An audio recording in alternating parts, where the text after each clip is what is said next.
Welcome to Trine Days Roundtable 22, the JFK legacy as a vision for economic justice and world peace. I am Bruce Tatoris, moderating.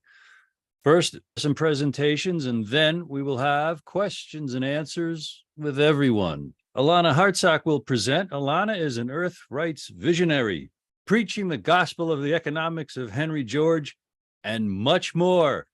And then Alanna will bring Paul Fitzgerald and Elizabeth Gould into the discussion. Paul and Liz are husband and wife, writers and journalists who wrote the book that inspired these roundtables, The Valediction. It's their 2-volume story of the truths they found in Afghanistan about the Soviet invasion in the early 1980s, truths that the American media did not want anyone to know. Paul and Liz have written a proposal for world peace based on economic justice, and that can be found online at valediction.net.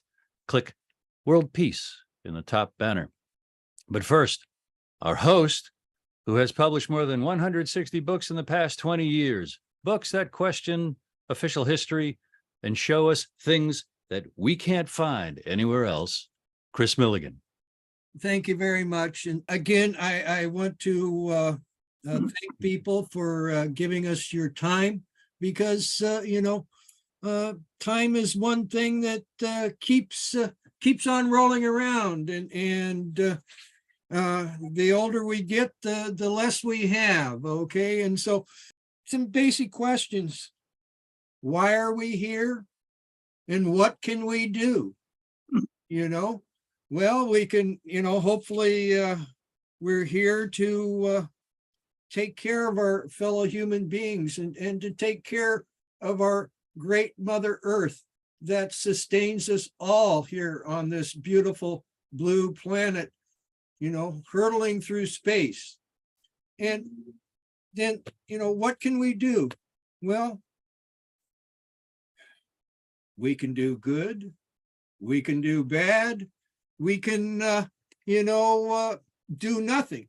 But I truly think that, we're here to do something, okay?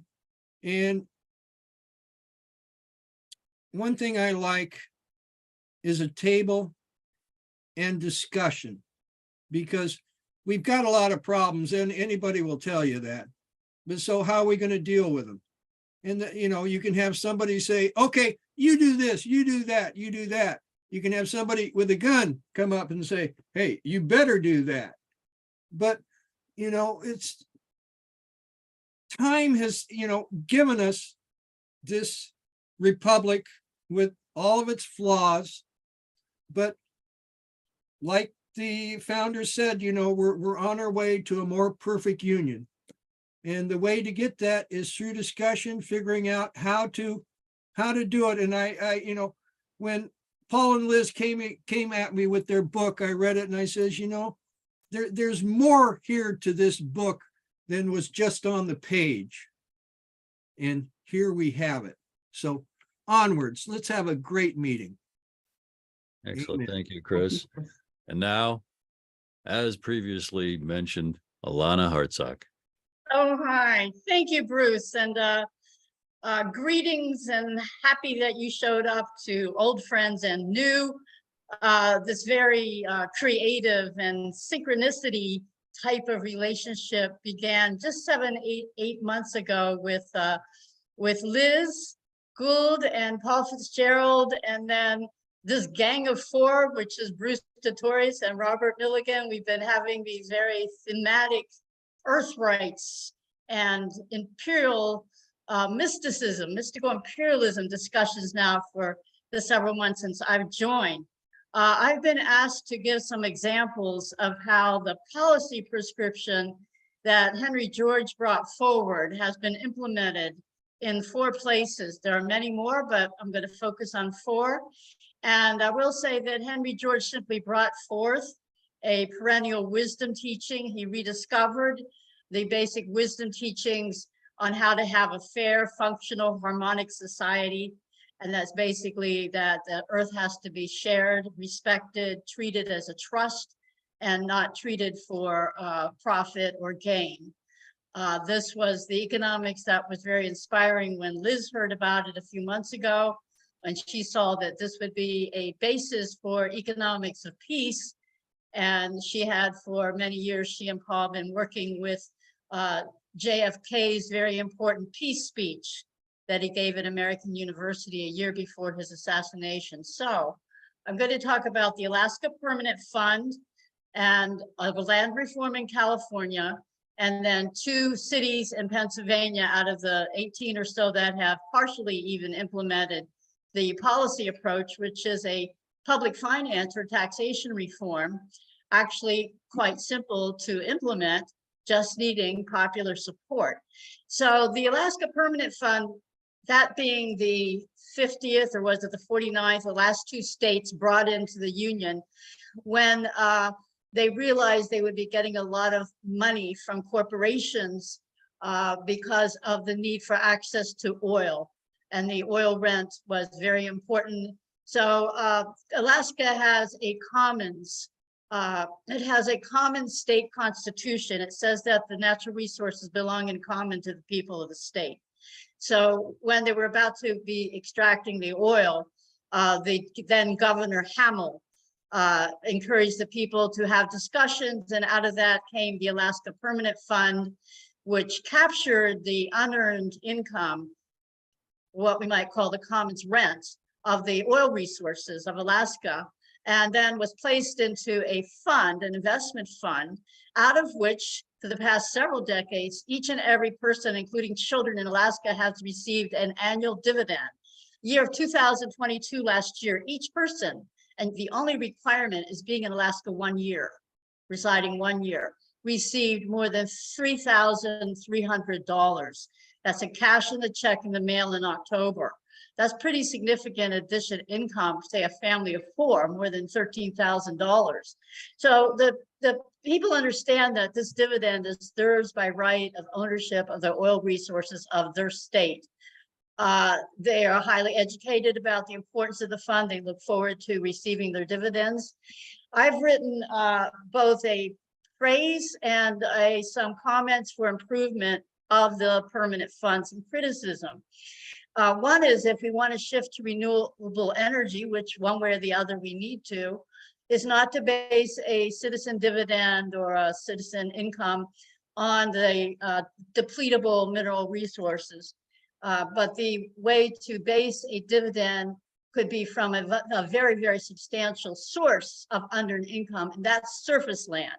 So we begin to think of the surface land as a natural resource, as a commons, that we have a right to by gift of birthright to the planet, not because we had to get a job and we had to buy land and then have a lot of money, interest payments to mortgages from the banks, but ours by right.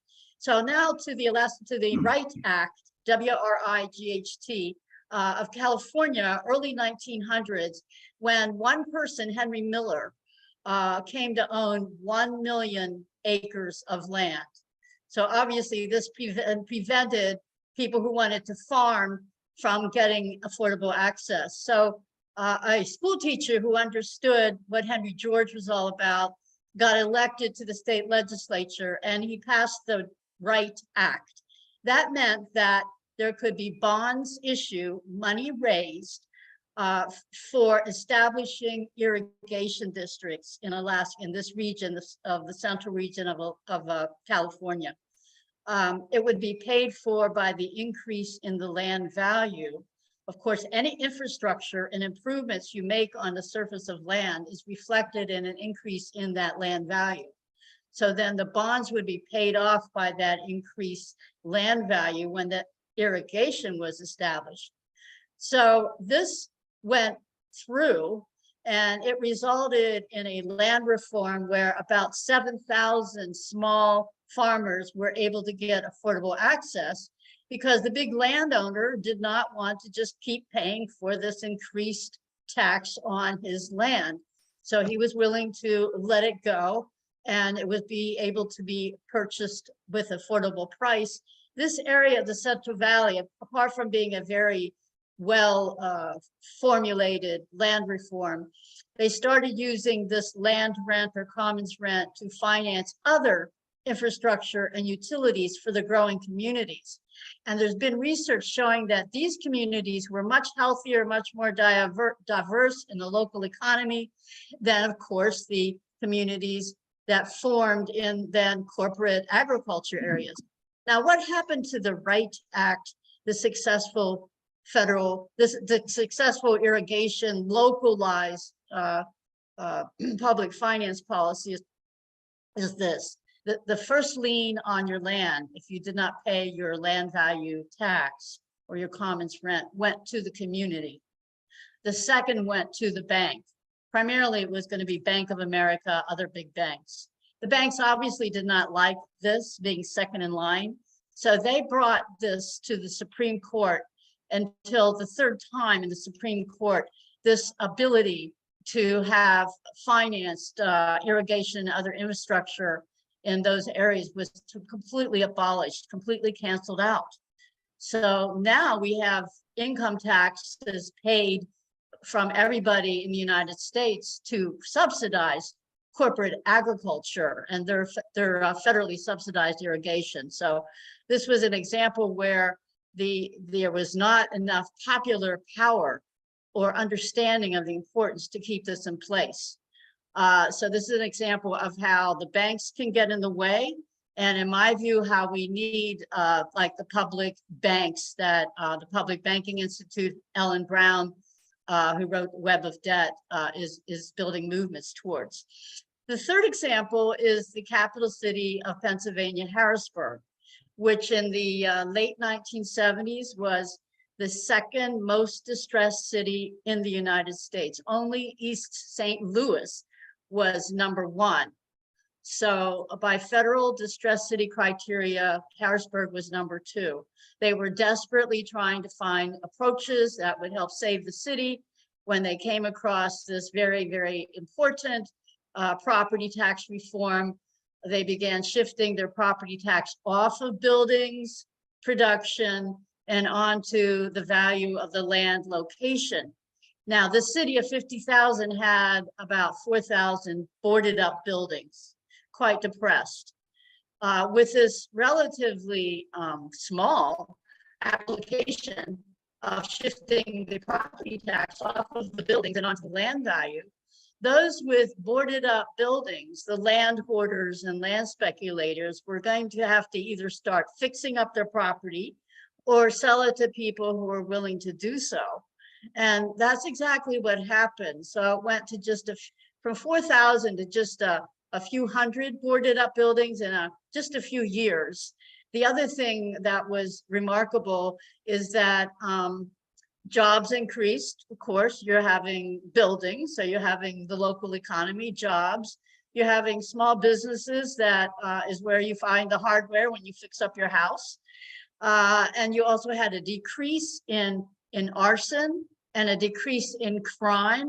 And this worked so well, along with their other very positive approaches to city development, that the city began winning awards, environmental and other awards.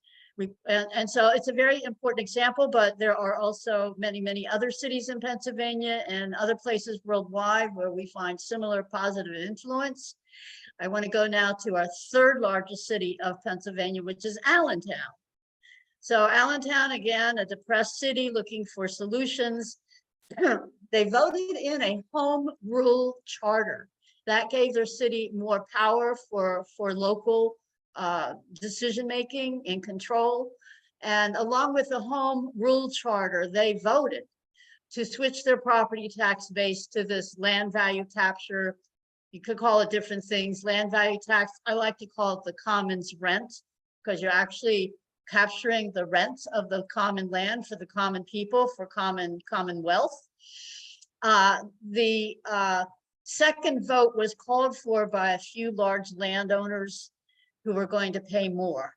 So here you might say this is the local power structure that didn't like this policy at all. They were going to pay more. So they had media ads and they did a big effort. They had little airplanes flying with banners for the second vote to get the people to vote no. for the land value tax. But there was enough public education, door-to-door knocking and telling people how this was to the benefit, that the second vote, the people voted for the shift to land value tax and to freeze any and all other local taxes. So comparing Allentown to nearby Bethlehem, that was getting federally subsidized funds for development, and Allentown not so much, we saw the indicators for the internal revitalization of the city of Allentown very significantly, showing that this was the best policy if you're going to start getting your city to turn around and build your local-based economy, decentralized, not needing public subsidies, just by collecting the land value, the rent, the commons rent that's created by the community as a whole anyhow, simply returning this back to the community, and then removing taxes from productive forces.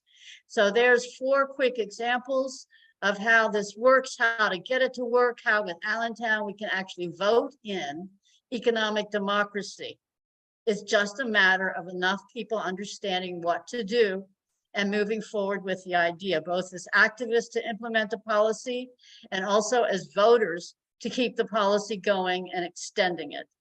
So that's my 4 examples, and thank you for your attention. And now I believe we're to shift now to the amazing story that Liz Gould and Paul Fitzgerald will be telling us about the mystical imperialism and this next interesting stage that has recently arrived at the doorstep. Well, I'll just start in here, Bruce. Thank you, Alanna.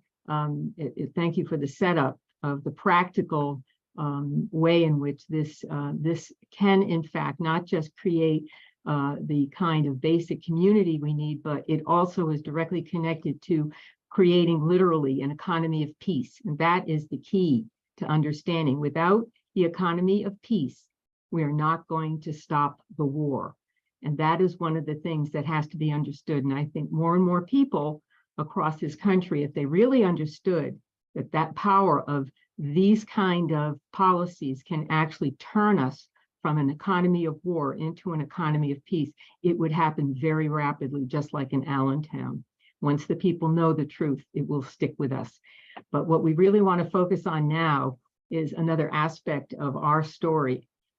If you remember from the invitation that went out about this roundtable, we introduced you to a component that we have been working with, and it's a part of our books in the Valediction series, where we're working with the history of the Fitzgerald family. And part of the reason we focused on JFK's peace speech was because we recognized through the legacy of the Fitzgerald family going back to its creation in Ireland, going back to the original Fitzgerald, Gerald Fitzgerald, marrying Princess Nest and starting the family line in 1094 or 1094, I think. Close enough. Yeah.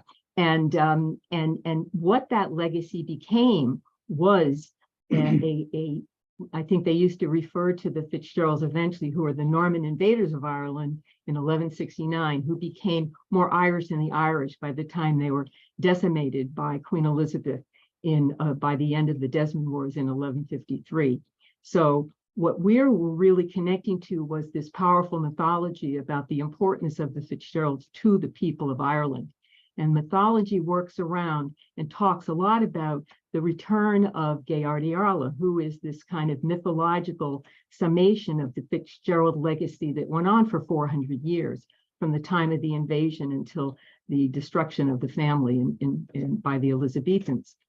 And through that power, we felt this is what we recognized in what JFK was doing. He was trying to bring forth this power of this legacy to be with the people and bring the peace to the people. Well, it turned out that when we originally got involved with the Fitzgerald family, it was actually triggered by a dream our daughter had in 1991, when she was visited by Paul's father, and circumstances that convinced Paul that he had to go look in the family history. Well, that happened in 1991. Well, in 2023, we got a piece of information from Ed Dodson, who is here, who is basically a Georgist expert and a scholar and a researcher who came up with information about the fact that John Fitzgerald, who was JFK's grandfather, and he was the mayor of Boston, was a Georgist. And he was trying to implement the Georgist solutions for Boston. And this would have been in 1911. Okay.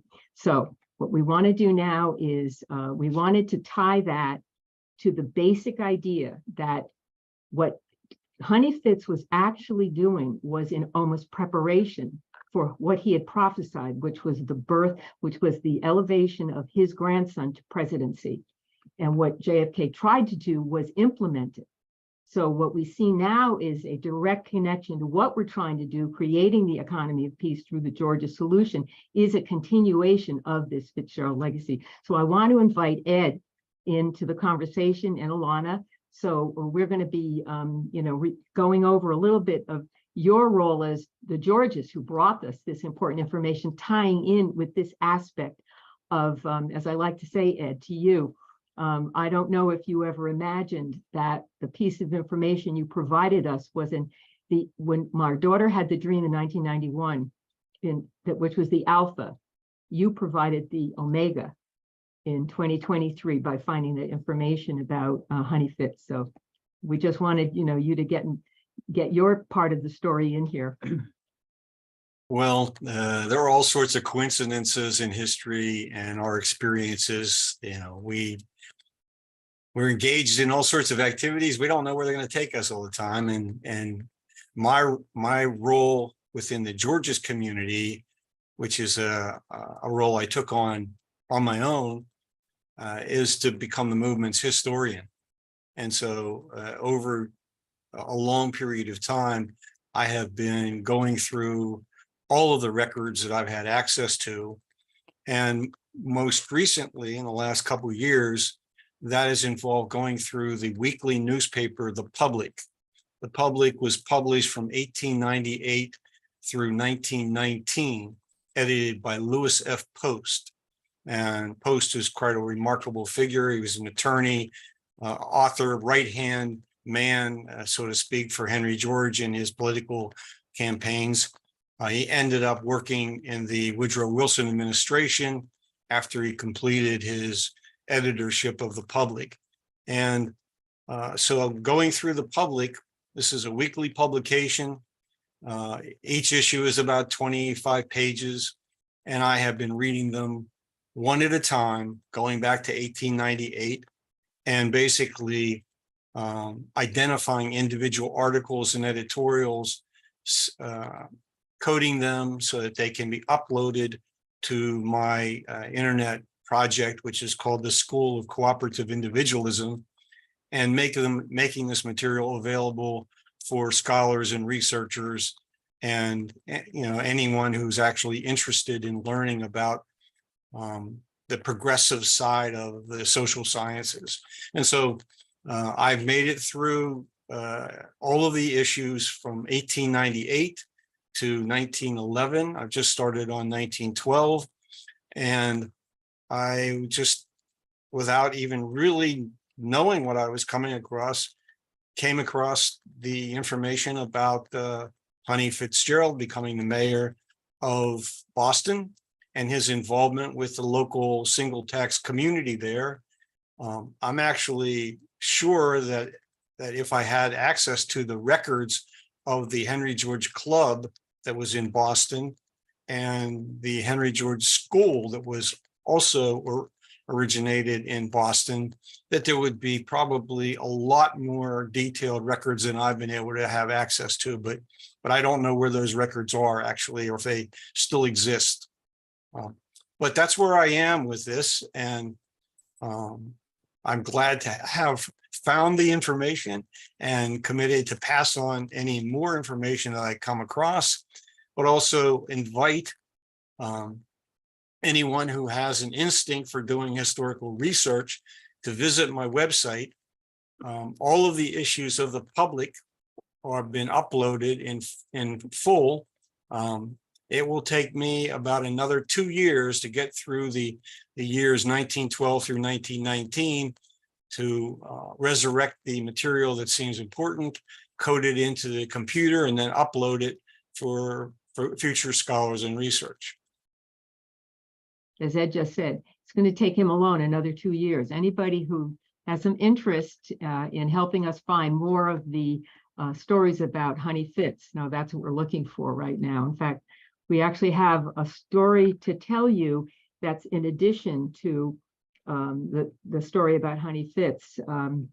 Behind us, we have a piece of furniture that arrived here.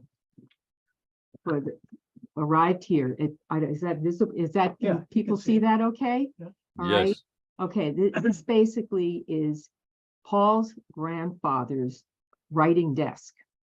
This is the grandfather who sat down with Honey Fitz when he was the head of the Carmen's Union, right? And he had to meet with him because there was going to be a strike and there were issues, and they had come to the decision that they knew that they were related, and whatever else happened between them, they had this exchange. And it turns out that when he must have died in the family, the writing desk was taken by Paul's oldest brother, William. And of course, in the Fitzgerald family, William is usually the name of the first son. And so he got the desk, but he didn't really have a place for it. But for some reason, even though he had no place for it, he kept it. Well, he ended up keeping it from probably the early 1950s, maybe it would have been. 1959. Right, 1959. And he ended up relocating it from where they lived in Concord, Mass, to a house that they had up in northern New Hampshire. And it sat probably in a garage up there too. And eventually they moved from there. Bill and his wife moved down to Florida. But for some reason, last month, Bill decided to come up for a visit for the first time in a while and stay for the whole month. And for reasons we're not completely sure, they mentioned the fact that the chest was in his neighbor's garage because they had sold their house. So they had no place for it at that point. And would Paul like it? So this drawers have taken a long time to get here. But what we realized about it, and I think this is the point that we wanted to make about the implication up along the top level of this are photographs of Paul's father, grandfather, great-grandfather, and great-great-grandfather. They're all Williams. Okay. Bill, his oldest brother, was not a writer, though. And we feel that for some reason, that was the reason he kept it in his garage. He knew he had to keep it. He had to keep it. And he must have even known somehow, some way, he actually had to get it to Paul. Because what has happened now is that through this desk arriving, and the four grandfathers are sitting above the books that we have written, that Paul has written about the Fitzgerald family. So in some way, we feel we are getting some kind of confluence of something that is beginning to manifest in a reality. It's no longer in the mystical realm. When Alyssa had the dream, that was in the mystical realm and we had to interpret it, but we had no hard evidence yet. We consider this to be hard evidence, just like the information about Henry George being connected to Honey Fitzgerald, and the idea that Honey Fitzgerald literally was trying to create the economy of peace in Boston that his grandson could have used to help create a world of peace when he was president. And there is one little extra up here that, again, I know you probably can't see it, but there is a little carved marble owl that's sitting in front of Paul's picture and his father's picture on the top level. And that represents our daughter, the one who had the dream. Our daughter actually is she considers the owl to be part of her persona, okay? She actually has an owl tattoo.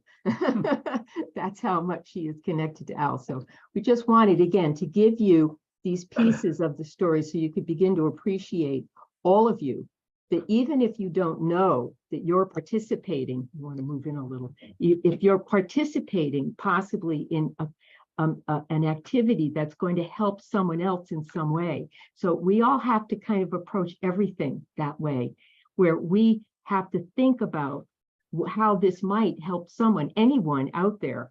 And that, I think, will help, help all of us recognize subtle and very delicate messages that may never be manifest because you missed it over and over and over again. So this is a wake-up call for that. Yeah, yeah.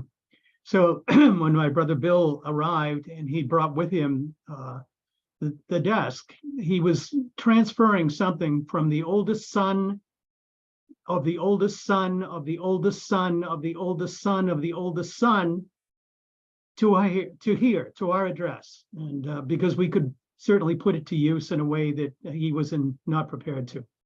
So at any rate, it's the way, I think it's the way things work. You mentioned, Ed, about the nature of coincidence and that sort of thing. And it's really a factor. I mean, Kris has published quite a few books about that. And there's a number of things, very important ideas that were discussed by Jung and Wolfgang Pauli about the nature of coincidence and the fact that it is maybe an unknown agency that is at work. It's like your involvement with quantum physics. Everybody knows that quantum physics is real. It's been proven, it exists, but we don't exactly understand how it works. The movie, everything happens all at once, There are things that happen that there's just no rational, logical explanation for it, but they are very important to us. So it's kind of like, well, we all need to just kind of back off and certainly at this particular time to kind of sit back and think about new ways of looking at the world that we're living in and new ways to interact with it. And thank you, Kris, for all the work you've put into with all the books that you've published and encouraged people to understand this broader world we're living in and just broaden our own understanding of it. And that's what we need. I mean, this thing about the Georgist economics has been with us. It's been there. My grandfather met with Honey Fitz at one point to try to help the people that they were working for. They wanted to make sure that they didn't throw people out of work, that people needed to get to work and they had to have a means of getting there.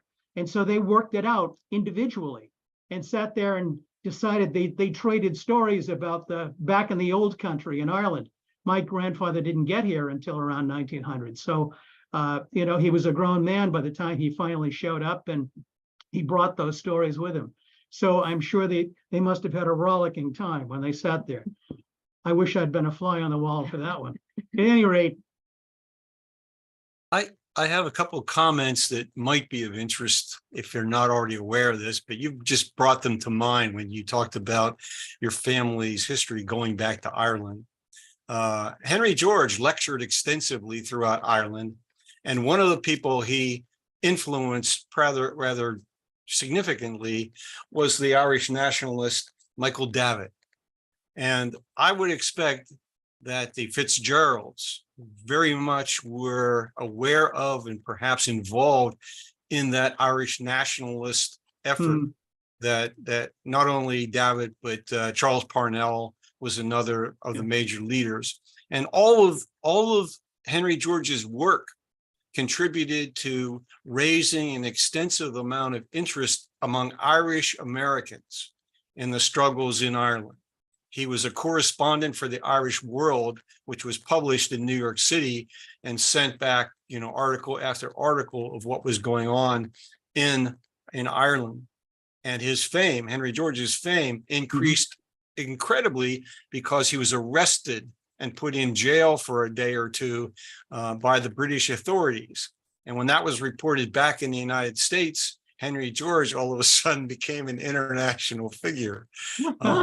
So, all of this is very connected, I'm sure, with the Fitzgerald family and their involvement in Irish American affairs in late 19th century, early 20th century Boston. Wow. Ed, why was he arrested? He was a suspicious character. I forget what the exact. They were afraid that what he was doing was telling the truth, and people were listening. Wow. A form of censorship, you might say. Yeah. But Well, it didn't take much to get arrested by the British, that's for sure. Do we agree it's time to invite everyone to ask any questions that they might have for the remainder of the, yes, Liz? Yeah, I just want to make one overall sweeping statement. This whole conversation, is to get to a point of action. And we feel that part of what we all want you all to think about is our goal is to get this information about the Georgist solution out into the world. And we feel that there is an amazing opportunity with this connection to Honey Fitz. And we do have a Fitzgerald running for president. And we think that, and we're not just focused on RFK alone, we're focused on the whole presidential race and saying, hey, why don't we try to use this as the opportunity to try to get this into the system, with the hope that because of RFK's personal connection to this, he will be motivated to actually really wanting to take this far more seriously, possibly, than he would have without this information. So that's part of our goal. So everybody think about that kind of connection. And we have to, obviously create, the information necessary so that, you'll have access to it. So we do have information on this. Alanna has a lot of, addresses and locations and websites, but we definitely want to put everybody into that mode of realizing what we think we want to get this into is the presidential discussion.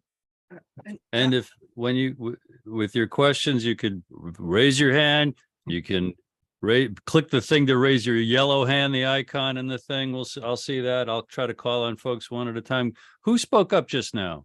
That was Hi, me. Kris. I just, it was mentioned that Mr. George got arrested because he was a suspicious person. And I just wanted to say some nice words about my good friend, Daniel Hopsicker, who really got me into being a publisher. He's the author of Burying the Boys and Welcome to Terrorland. And one thing that he talked about a lot when he would talk, he would say, God bless America. Okay. And one reason he said that was because if he had been in many other countries writing to the depth of what he was writing about, he would have been shot. He would have been killed. Okay. So we are very lucky to live in this country that our founders, they fought for. Okay. Because we do have freedom. We do have more freedom here than a lot of people around this globe. Okay. So I just wanted to say thank you to Daniel Hopsicker and God bless America. Thank you, Kris. Here. And folks can go to Daniel's site at Mad Cow Prod for productions to learn about what he published.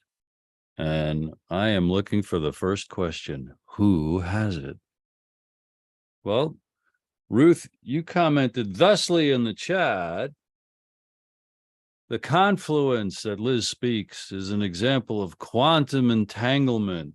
Would you like to embellish that for us, please? Have to say, Dean is sitting here and he wrote that, and I'm going to invite him to, I can say it, but Dean is going to indicate that. Well, I guess the resonance for me had to do with Liz stressing the importance of recognizing that we're all connected in doing this, and each of us has opportunities to be that pebble in the water that sets off ripples that will touch somebody somewhere. And it often feels like we're fairly lonely and dealing with a lot of headwind. So I feel like it's a way of just encouraging everybody to find their voice and find their courage and to take the risk of being unappreciated for what words of love and peace we're bringing forward with what we're doing. So that was my thought. Okay, I also Lovely. I love that, Dean, and it's really about the longing, how powerful the longing is. But I think there's something about quantum entanglement, which stories like what Liz is talking about, the specificity of things coming to you, how they're like they fit right in a hole. And that is that there's a, even at the level of our unconscious, there's a vibrational connection that we have with truth. And other beings, we're all coming from the same source, and we have all of this energy in us that knows what truth is. And when one person really resonates with that energy, it can find that resonance in other beings, and it creates an amplification. So there's a quantum entanglement at the level of saying that activates without your even knowing it when you are really committed to that thought. And that amplification can look like coincidences, and it can also look like miracles. Carol, I see your hand, but I want to invite the person identifying as Quanta Dawn Light to unmute and discuss some of the things you've put in the chat about peace. Thank you. Thank you very much. I live in Charlotte, North Carolina. I'm originally from Istanbul, Turkey. I am also a Rotarian, and my focus in Rotary is peace. And all my involvement with all organizations is focused on peace. And right now, I serve on the committee that is promoting this course, Ending War 101, which is an effort between World Beyond War and Rotary Action Group for Peace. And you So put in the chat the yes, link worldbeyondwar.org, right. and I promise you, people here will click to learn what that is. Oh, I hope do- so. Can you succinctly, do you have a question related to the material you heard today? Well, I'm intrigued about the quantum entanglement and how it relates to peace. And of course, like millions of people, I am a fan of John Kennedy. And I remember I was in Istanbul in 1963, 11/22. And I remember getting the newspaper as I was going to school, and I looked, I said, no, that's not true. Because about a month earlier, John Kennedy and Jacqueline Kennedy came to Istanbul. We had a red carpet for them. And so it was kind of fresh. He just stole the hearts of people in Turkey. So when that happened, we were really saddened. I mean, we were like, we lost a friend, Yeah. So I remember from my childhood, I'm 77 years old, so I was a teenager when that happened. And Quanta, you asked for some elaboration about quantum entanglement and peace. Which of our panel wants to reply to that? Thank you. Thank you. Well, I can state I'm certainly not so much going to focus on the quantum nature of it technically, but I think in terms of, I think it's about realizing that, as Kris already stated, you have a choice. You can do something really positive, you can do something really negative, or you can do nothing. And I think that we know that there are two choices here. Doing nothing can be important when you really don't know what to do. But when you make a decision, you do have to really think about that positivity and get something. And that's what we feel we're offering. We are offering people a way to come together at a very profound level, with when you include not just the desire for world peace. That's what we were working on for 6 months before we met Alanna and Wendell and the Georgist movement. Okay, we knew instantly that before we were going to get world peace, we've got to get the economy of peace. That's why we've been completely committed to building that understanding. And that's what we need people to understand, that they can contribute instantly by creating that economy of peace at the local level. That's possible once you understand these principles, and that it's been done, and that's what it actually produces. It produces a calmness and a reasonableness in the community, okay? And it lessens the ability of people who can take advantage, basically, of many Americans are simply ignorant of a lot of their history and a lot of the things that, if they knew them, I think Alanna's example specifically of what happened in one of her examples where the community lost use of these powerful tools, okay, because they didn't understand how to make sure they kept them. That didn't happen in Allentown because they knew they needed all the people, and that's it. That's a secret. But once Economic you justice, understand- right, based on those, Exactly. and I would repeat the destination where folks could learn most succinctly, brand newbies who are hearing about the economics of Henry George. Alanna, what's the top resource online you would steer Well, I'm people gonna to? refer them to, and I put it in the chat, the International Union for Land Value Taxation. Yeah, VIU.org. I can join up the newsletter. Thank My you. book, The Earth Belongs to Everybody's there as a free Yeah. PDF with the details of what I talked Yeah. about today. Yeah, But then I thank have you. another, if I may, synchronicity quantum entanglement story. Oh, 2 oh. hours ago, I talked to a Carmela, and she was in the Kennedy administration. And we got connected with her because some of us are working for Equinox Earth Day, March 2024, which will bring forth the economics of peace of the original Earth Day founder, John McConnell, who was a Georgist. So this woman is planning for big events around the world for November 22nd. And she is very much, of course, involved with the Kennedy peace speech, but she's not yet onto the economics of peace that we are. So we think there's a lot of promise in working with Carmela. Again, quantum entanglement. Excellent. Then, Marty, I saw you wave, but before you waved, I see Carol waiting patiently. I'll invite Carol Brouillet to unmute and share any comment or question, please. Well, I live near San Francisco, where Henry George made quite an impact. And it's also close to the home of Gray Brecken, who wrote a book, San Francisco, Imperial Power, Earthly Ruin. And Brecken looks at the larger picture and of empire and how empires were built often upon the slave labor of people, and how empires needed to eradicate the population in order to build their empire and push people off the land.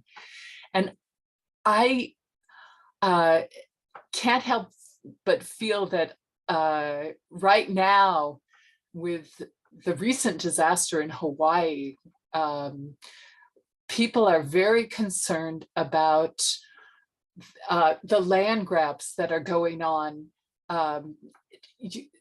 and strange events, anomalies, fires, which are dispossessing people of their lives, their homes, their land, and this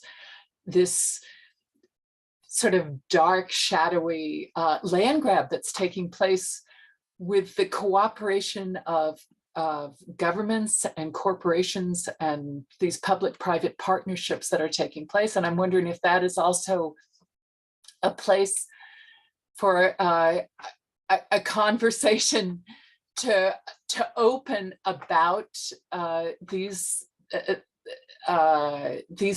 issues that you raise, because I think it's on a lot of people's minds right now. Among our panel, any reply, comment? I mean, I'll go. Reckon it's a great book. It's a great book. I put links to it in the chat. Thank you. Alanna, Well, the land grabbing is coming to a highlight with that focus on maybe directed energy weapons and in Maui and so on. But the land grab has been going on for eons of time. Any way we can bring attention to the problem, if there was not profit to be made in the ownership and control of Mother Earth, there would be no incentive to grab more than your fair share of land. Because with the commons rent, if you have more than your fair share, you are paying way more into the rest of us, the commons rent fund, the rest of us, as if you will, equal shareholders in the earth. There's just simply no incentive for land grabbing, because you would have to pay more the more valuable land you own. So Carol, thank you for bringing that up. the importance of focusing on land grab to get our question out of what is the correct relationship of person to planet, of the human being to our Mother Earth, and then policies based on the perennial wisdom teachings around land trusteeship, which is not the same as absolute ownership. And I'm gonna go to Marty, I promised. Hi, Marty. It's funny because I always relate to what Liz's sister's saying. So this thing about quantum entanglement, I'm very aware of that all the time. It happens to me all the time, but I think watching Paul with this desk coming in, it's sort of evidence on the unified field, you know, that it's coming really solid on the unified field when it's so tangible as something like this desk. I'm so fascinated with this because I've spent 50 years in the media, Wall Street Journal, Walter Cronkite, newspapers all over the country, and television stations. In 2006, I went to the Monterey Institute of International Studies. Anyway, I had a business plan done, and it was all about peace being profitable. And that we won't get rid of war until we can prove that peace is profitable. And a lot of these professors at these military universities here are totally into this. So my thing is, as I've told Liz before, is getting this information out to these universities, the Panetta Institute, the DLI, and the Navy Postgraduate School. So Wonderful. I think we're making progress, and thank you for letting me just say that. Thank you. Thank you, Marty. I am watching everything in the chat, and I'm going to get to everybody in the chat, but I want to invite Ed to speak now or whenever he wants. Well, as I've been listening and I thought about the coming election, the presidential candidacy of Robert F. Kennedy Jr., I thought, what would I say to him if I had a sit down with him? And if we talked about the land value tax idea, he would say, well, that's a local property tax issue, isn't it? And I say, well, yeah. The difficulty that communities have is that in every community in the United States, there are 3 or 4 different local taxing jurisdictions that would have to make the change in order to make it effective. But what about what could we do at the federal level? My view is we need fundamental tax reform of our income tax system. It needs to be simplified and made progressive. And made progressive in the sense that higher incomes in the United States are almost all unearned. They're gained by speculation in land markets and real estate and commodities and the stock market. In economic terms, it's called rent seeking, that there are laws that preference rent seeking over productive activity. And so I would say to Robert F. Kennedy Jr., the first thing that on your list should be get federal income tax income tax reform.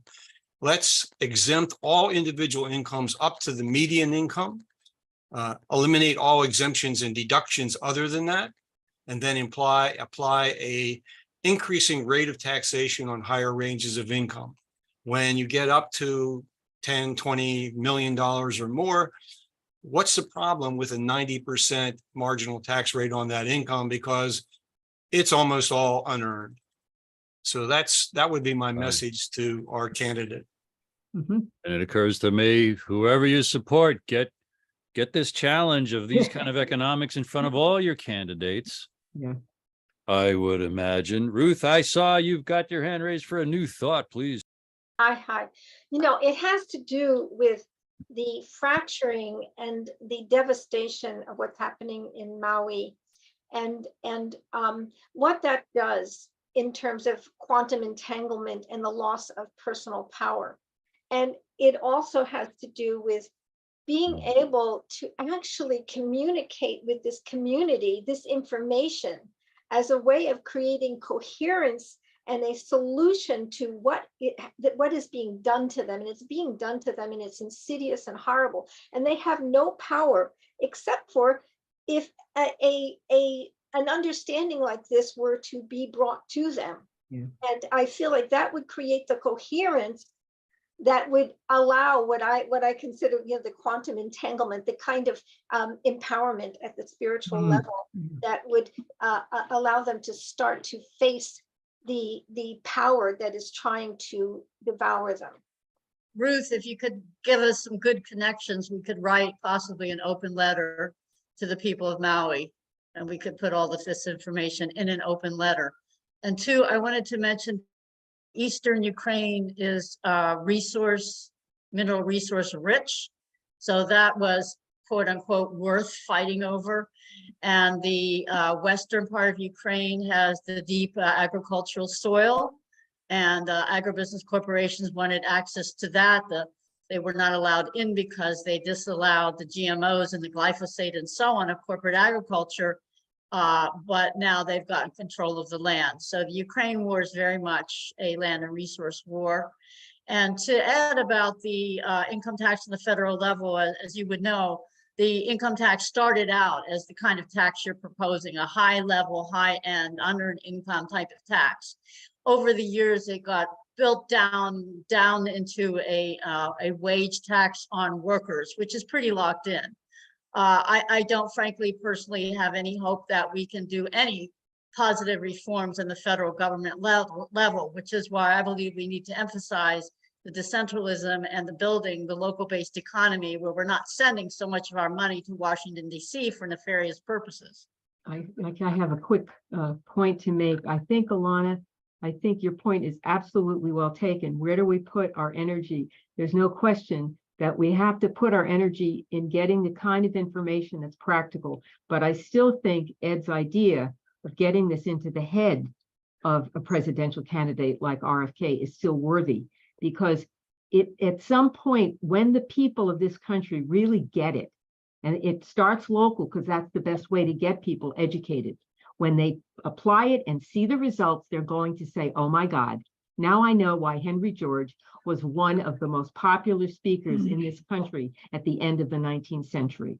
Okay, it will like suddenly the reality. And then when they learn that neoliberalism was created to actually destroy the powerful effect of Georgist economics, I think people are going to begin to put two and two together. So there'll be quick changes after that. In the chat, Faisal asks this question. Are the Georgists familiar with J.W. Smith's Economic Democracy, the Political Struggle of the 21st Century, and his application of Henry George, Edward or Alanna? Yeah, I've known him for many years and his work. I have many copies of his book. And I mean, yeah, he makes important points, economics of peace and Georgist economics. And also earlier, David wrote, I think Carol's analysis is spot on. A new land grab smart city project here in the California East Bay town of Fairfield in Solano County is in the works. So Kris has also put an amazing amount of resources in the chat. And now it's time for my monthly teaching of how to save the chat for your future reference. Participants, if you've got the chat column open on your right, at the bottom, very bottom, you see 4 or 5 little gray icons and 3 little dots. When you click the 3 little dots, it says save chat. Click that. And then I'll give you a minute to click it again at the end to capture what's still going to come in the chat. And here's the miraculous thing they do for us. That's all you had to do. Then, when this meeting ends and this window closes, don't touch anything right now. Most computers will open a folder. And in that folder, there's going to be one file. And it says meeting chat. It's that record in that file. Then you can cut and paste it into some folder where you'll remember where it is. Then you can even change the file name to say Roundtable 22. And then you've got this, and there's going to be even more amazing resources yet to come. All right, Diane Perlman, speaking of truth and peace, I just posted this tribute to Ellsberg today. Well, we'll reference that in the future. Ellsberg. Unless Diane, it's very pertinent. You want to share it. Tell us why. Hi, Diane. Yeah, hi. I don't really have anything I need to say about it, except we had to edit down the tributes, the interviews that people had. So this Todd Pierce, this is the full ones, and they're really great. People said wonderful things. So Well, it was a landmark year to lose a man like him. Any Yeah. question or comment about the roundtable topics? no, this has been very interesting. I don't have anything to add. All right. Well, good to see you again. You're a regular here, so appreciate seeing you. Save Maui concert, September 2nd, Carol writes, featuring Eric Clapton and more at kirschsubstack.com. Ed, is that an active hand indicating an active comment question? It is. I wanted to leave you with this insight that it is important about solving the affordable housing crisis in America. Now, there's a lot of discussion about a universal basic income that should be adopted. There is the one risk with a universal basic income. Without land value taxation, it will put more money in the pockets of landowners. And so unless we have land value taxation or the common funds collection, as Alanna would describe it, then we need to provide the funds to construct permanently affordable housing. We need millions more units. The Low Income Housing Coalition in Washington estimates we need 7 million affordable housing units. And these need to be constructed, funded somehow in order to help keep our people in housing that they can afford and not living on the streets. Absolutely crucial. I mean, it's exactly what Henry George saw would happen in California. Prop 13 has frozen the property tax. And those of us in 1970s who understood the disaster that would happen now get to see miles upon miles of homeless encampments of people sleeping in tents. San Francisco is, my children were both born there, and I don't even think I would want to go back to visit. But it is absolutely a land problem. We cannot put the land in the market. We cannot treat it like a commodity. We have to extract the land, make it a trustee, share the land rent, and get the market to work for housing. That's the big question. If the market is so great, if we can get cheaper, better computers every year as we do, why not housing? And people, put in your mind that the housing problem is the land problem. It absolutely must be addressed. And at some point, we're going to put out a big call, if not right now, that we need you guys, everybody in the call, to start doing something where you live for implementation, to get onto projects, to get on to go from learning and to doing it. It's really crucial and essential that we step up and start being activists. There's too much suffering around this land problem in my community, where I moved back to Pennsylvania because I could not find affordable housing any longer in California, and I could in small town Pennsylvania. We now have a horrific growing problem of high cost of housing. I'll end with this. A recent woman, she's just one example, because of the housing problem, lost control of her 3 precious children. They were put in foster care, and now they're put up for adoption. She has lost her 3 children, originating in the fact that she could not find affordable housing, even though they were staying with her parents. Wow, that sounds unjustifiable. It's absolutely unjustifiable. It is unjust. It is immoral. Well, and it's but happening under our system now, under our noses. why didn't they give the children to the grandparents, or that sounds like it could have been. Anyway, I know this is Yeah, I read her record because I tried to intervene as a friend in the situation. I met with the children and youth, and I met with the one agency above them, and I looked through the records. It all really just came down to them being reported and not getting affordable housing for her children. It really is just that. And at one point she had to be in a hotel with her son, and that was another point against her. Yeah. Well, unfortunately, we do have some interlocking problems here. And I think that is important for us to keep in mind, that we obviously can't solve a lot of problems that are all interrelated. I mean, one of the things that's going around the world right now is a lot of the issues about children being, turned into slaves, basically, there's a And trade. sex in- slavery. Right, exactly. So we know that there are big, complicated, messy issues.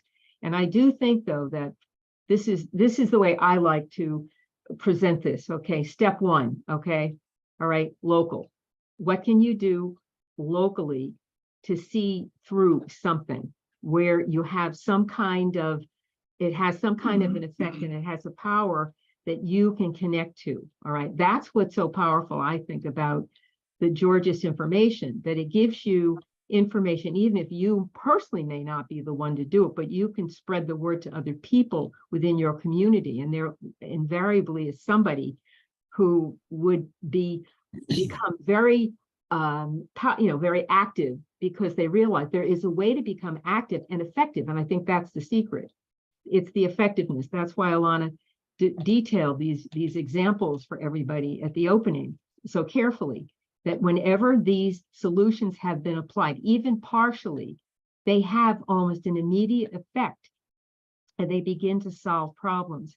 And so, like we just said about homelessness, okay, if you understand it is a land problem, it changes your thinking about solutions. And if you realize that the unearned income factor is the motivation for this land speculation, once you remove that, you have literally removed the majority of the motivation. It's not going to stop everybody, obviously. Well, the great Russian novelist and writer Leo Tolstoy, when he got on to Henry George and he had a huge portrait of him at his desk, he said, solving the land problem solves all social problems. Yeah. That sounds extreme, but social problems in terms of what's generated by wealth inequality and so on, solving the land problem solves all these many problems. That's yeah, exactly. Hi, Kris. Ed, a question for Ed here. Is there local chapters of Georgist groups?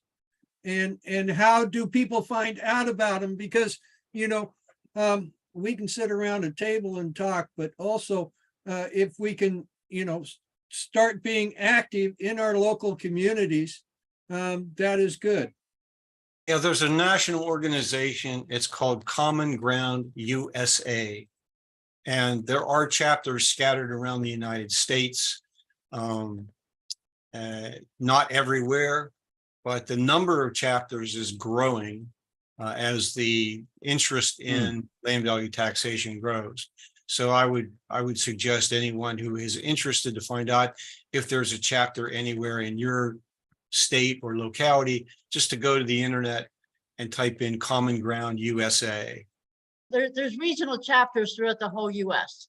So if you join a chapter in your region, you can plug in that way. Just become a member of Common Ground USA and you will plug in to the whole movement. And you'll get connected to how to start building the movement where you live. So absolutely, Common Ground USA. Your town council, your city or town council is the way to, and Ed has written an open letter to mayors you can use as a template. And others of us, like our Baltimore project, we're working with city council members. Also, we need state enabling legislation. So we're working with legislators for Baltimore. But And yeah, starting with your local Yeah. city council. Yeah, What just I- getting a handful of people together, you could form a local chapter. What I'm seeing is the historic tension battle of the colonizers versus the victims, and something about human nature at the mercy of those who will ever want more than their fair share, and how more urgent maybe than ever, because technology allows those who would be exploiters to really bring us to the brink and the edge of cliffs right now that wasn't possible when it was the British Empire dominating certain continents, and then it was the Spanish Empire dominating certain continents. So it's to rouse those who feel they are powerless and you can't fight City Hall, and leverage John Kennedy's example, Martin Luther King's example, Gandhi's example. You be the example of doing what's right because it's right, and it doesn't matter the bricks and the bottles they may throw at you. I don't want people to forget, even though I say you have to act locally, I do think that we have this global opportunity in terms of trying to get this into, and we are going to try to get this to RFK and the other presidential candidates, but we do feel that our chance clearly, is clearly with RFK at a personal level. And that idea that and again, this is something that we have to get into the system. So that's what I'm trying to encourage people to think about. And what we're going to do is whatever we create to basically educate RFK, whatever it is, we're going to make that available. It'll be, the basic information. I think, Alanna and I have been talking about what we need to do to have the right amount of the basic information that gets someone enough up to speed to know that it's real, that it's workable, and that it has a history that is so impressive that, you just can't ignore it. And speaking of not ignoring things, paying hypervigilance to what happens in this roundtable, Wendell Fitzgerald has unmuted. What does that mean, Wendell? Nothing and everything, of course. Yeah, I had my hope. You got my hopes up. well, I could. The issue for me is it's not. I talked with Ed Dodson earlier today, and it's the land issue, of course, but the source of of unearned income is much larger. There are other sources of unearned income. It's at least 40. I don't think that land value by itself is, maybe it's 35%, maybe. But there's much more unearned income. It's probably at least 40%, maybe 50%. It's not clear. I don't know that we have a way to measure all of that. And all of that needs to be taxed away. And when we do it, it doesn't create any negative economic results. So banks, profits of banks, of the monopolies, the unnecessary returns to people who patent things, all of that stuff. So anybody who's got a privilege to keep going forward with, because they earned the right, or they have bought the government to give them these rights and privileges. It's certainly the land issue is completely, makes it crystal clear. But oh wow, it's a little bit larger. It's way larger than that. So local transformation and a transformation into Georgist economics contains no longer taxing what we work to earn, right? Yeah, you're right. Untaxed earned incomes from labor and unmonopolized capital, and the rest. If then land value, the land rent is clearly unearned completely. But that's why untax the building, tax the land value to the full extent of the rental value, and then go look to see, well, where else is there unearned income? Well, there's a lot of different sources. For example, a more recent thing that we've all gone through is COVID and big pharma, and government has been bought by big pharma and the oil companies and all of that. And big pharma in particular was relieved of legal liability for all harm done. Whatever money they put in their pocket because of that is an unearned income. Fine, we won't sue you, but you have to pay us the rent. You can promise not to sue them. I'm kidding. I mean, they're already being sued, but the government wants to handle all those cases. Fine. Right. That all comes mostly out of earned incomes. It's all of that. So before I invite, thank you so much, Rundle. Before I invite our panelists to give their final thoughts, I want to encourage all now to go down to those three dots, hit save chat to capture. And this video playback, when it's on YouTube within a couple of weeks at Valediction Vision on YouTube, I encourage all of us here who hear my voice to grab that link. And this is something to send to people for the rest of your lives. This was a really rich roundtable. Who would like the first final word? I will, because I want who was it who brought up the technology problem? Who commented on that a couple of minutes ago? Me. I wanted to concern, the information technology is so powerful. I put this in the chat also, is that we now can do what's called land value mapping, detailed maps, parcel by parcel, who owns what land where, how much is it worth, who would pay what under various degrees of the tax shift, who would pay more, who would pay less. We've looked at the poorest areas of our cities is an example of an internal colonialism where the few who own most of the land, the people, the poor people paying the rents, the rent money is going outside of the community to richer areas. So if we can tackle this right where we live, it's so important. And we can do that with this very powerful information technology. Maybe we can have a roundtable in the future where we really introduce the work that's being done on that.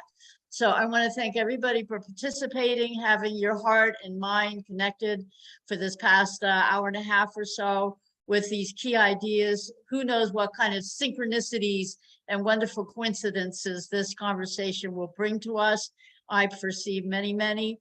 And to get engaged, again, if you can go to Common Ground-USA and sign up for members there, and internationally, the IU.org, the International Union for Land Value Taxation, and get on our free newsletter. And that will get you connected to move along. And thank you, everybody, Robert, Kris, Bruce, Paul, and Liz for igniting and beginning these conversations. My final thought before Paul and Liz and then Kris is underscoring how excited I am at the idea that everyone who learns about these things will demand that their presidential candidate of choice address it. Paul Fitzgerald and Elizabeth Gould. Elizabeth. Okay, well, I wanted to mention the fact that we are working on a project that actually has a date. It is the United Nations Spring Equinox event that will come up March 19th. And we will be sending everybody information very soon to get you up to speed and familiar about the history and why this is important.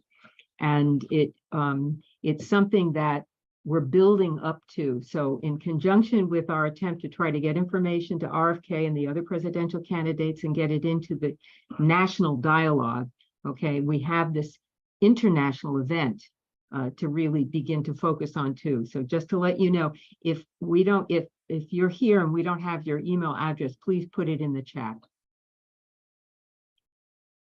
Yep. I think this is something that we need to do. We need to create a human world for our children and our grandchildren and those who follow us. And this is the moment we need to do it. It's been left up to us. So we can't fail in this. We have to succeed. Amen. Amen. Kris Millegan. Well, I'm going to end with the questions I started with. Why are we here? And what can we do? And, it's not why am I here and what can I do? Because we're all related. We're all together here on this beautiful planet. So again, it's why are we here? And what can we do to make this a better place for our children, for their children, for the future? Amen. Yep. Thank you, Kris. Onwards to a better future. Absolutely. Thank you all. Everyone. Thank you.